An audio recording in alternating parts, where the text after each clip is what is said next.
This is a replica of Warren Hanson's 00 as it raced at the Danbury Racearena in the early 60s.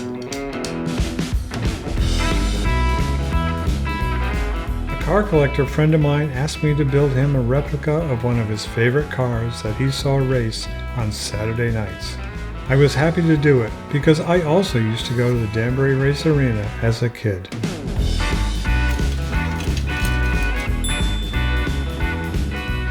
Doug White for Model Car Muse. There's one place growing up in Connecticut you wanted to be on a Saturday night. It was at the Danbury Racearena. The sun was setting, the humidity was coming up, competition was great. This is Warren Hanson's 00.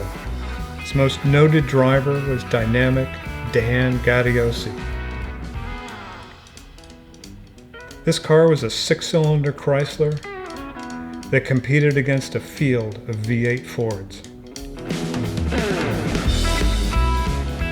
The first challenge in building this replica was finding something similar, a kit that I could use as a base. There was no kit of a 3-window coupe. Closest kit was that MPC Chrysler Imperial Roadster that they came out with so many years ago. I started with that.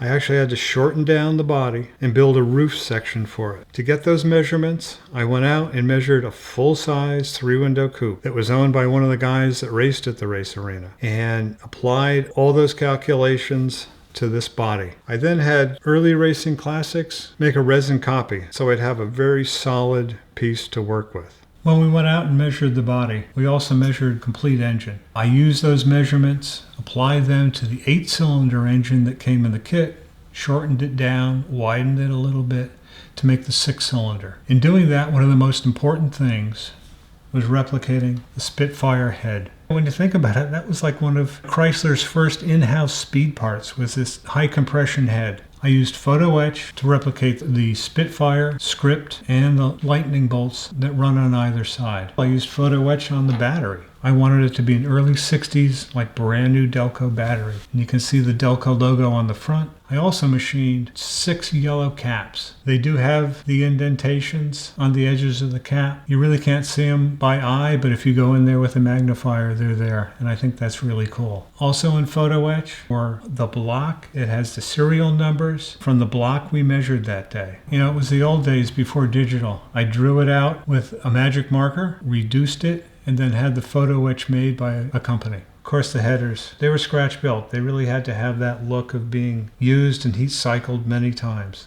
I made the radiator core with about 7 layers of photo etch so they would all line up and you could see right through. If you look at the car from the front, you can see right through the radiator, just like on a full-size car.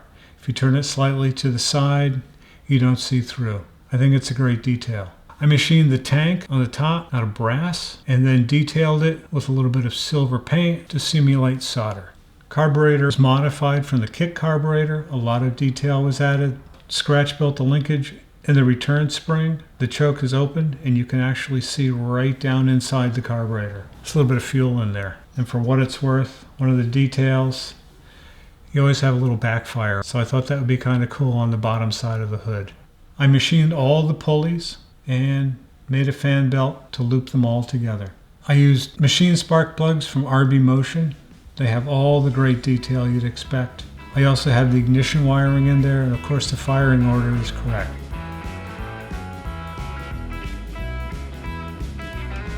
One thing I really wanted to replicate was functioning steering. One of the wheels comes off, and you can see that as it turns, all the linkage works. It all flows through the steering box and it runs up to the column and up to the steering wheel. So as you turn these wheels, the steering wheel turns as well. Now my biggest concern was making a scale steering box. I didn't want it to be a huge box where it makes that 90 degree, but I wanted to keep it in scale. I knew the functioning gears that would go in there would be too big. I had to figure out a way to make them super small so the box didn't look oversized. So what I did was, I knew I had to make some really small gears, and about all I could depend on was friction.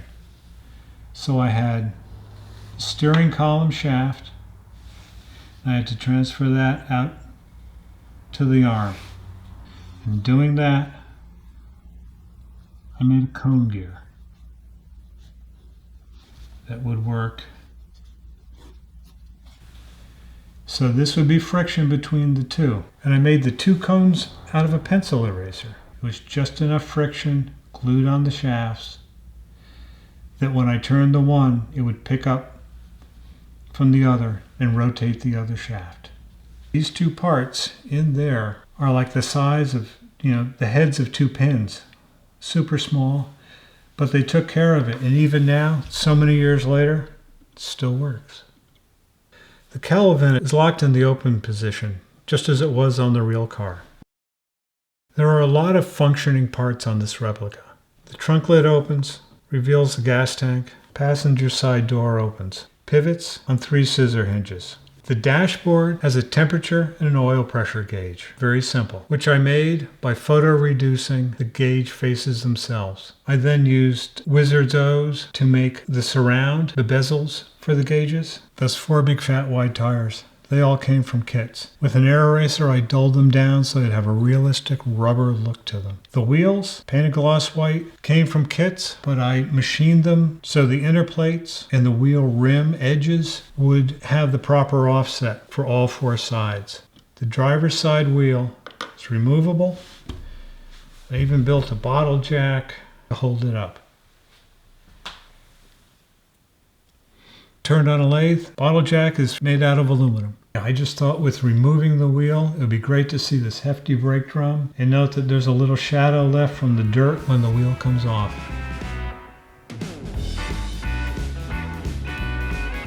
The graphics on this car were super important to me. The graphics on the real car were hand painted, and I wanted to retain that look in the lettering on an artboard and at half scale with a magic marker. I replicated the letters. I then had them reduced and then made into rub-down transfers, which I put right on the body. But to give them that hand-lettered look, that smooth gloss enamel of the red, I then went over those transfers with clear and a very fine brush, so that clear paint would give the little ridges as if it was hand-painted. Here are some of the transfers I had left over. One thing that's really cool, I love about seeing pictures and the memories of all these old Danbury cars. You see the sponsors, all those local companies we knew growing up. Mr. Hanson's Garage, Chase Parkway Garage, Waterbury, Connecticut, Frostbridge Junkyard, Oakville. One of the things that I really think is cool about this car graphically, check out the speed lines, those little horizontal lines that come off of the 00. I mean, it's fast. When it comes to the human element, it's always really important for me to make that mark of all the guys that worked on this car to honor them. Drivers, the mechanics, certainly Mr. Hanson himself. This car was also beautifully painted. They went to the care to paint the drive shaft and so many of these chassis components in gold. But then when putting it on, if you've ever done that, your hands are greasy. I made handprints that I could actually apply as rub downs. So you could get a feeling for the guy that put that drive shaft in. I was told the driver wore what were called engineer boots, pretty popular in the early 60s. So I found out what kind of footprint they left, and I left those footprints on the floor inside there, just to show his presence getting in and out of the car. And one special thing that I added, that was an homage to one of the businesses that was nearby, the Danbury Racearena, which was the Marcus Dairy. The filler panel in the roof, I marked it as Marcus Dairy, as if they took scrap panel off the side of a truck and used it as a filler panel. This personalized touch was done with the permission of the collector I built this replica for. One of the best parts about building this replica was working in a collaboration with the collector that I was building this for and doing the research with him, meeting so many great people that were involved in racing at the Danbury Racearena and hearing their stories about the car and figuring out what the details should be. I took this replica to many model car shows and won several awards, including People's Choice at the NNL East in 1997. The success of the model prompted my friend Ken Euler to write an article for Scale Auto Enthusiast. I appreciate Ken writing such a nice article. I made this model for a collector, but when the owner of the real car, Mr. Hanson, saw the article, he asked me to make one for him as well. So now there are 2 out there in the world. Replicas store memories. Even more so when the replicas are highly detailed. Doing the research and accurately reproducing details in scale are wonderful challenges of the hobby. after so many years. I enjoyed taking a detailed look at this build, and I hope you did too. Follow your muse wherever you may find it, and may there always be a project on your bench. Thanks for watching.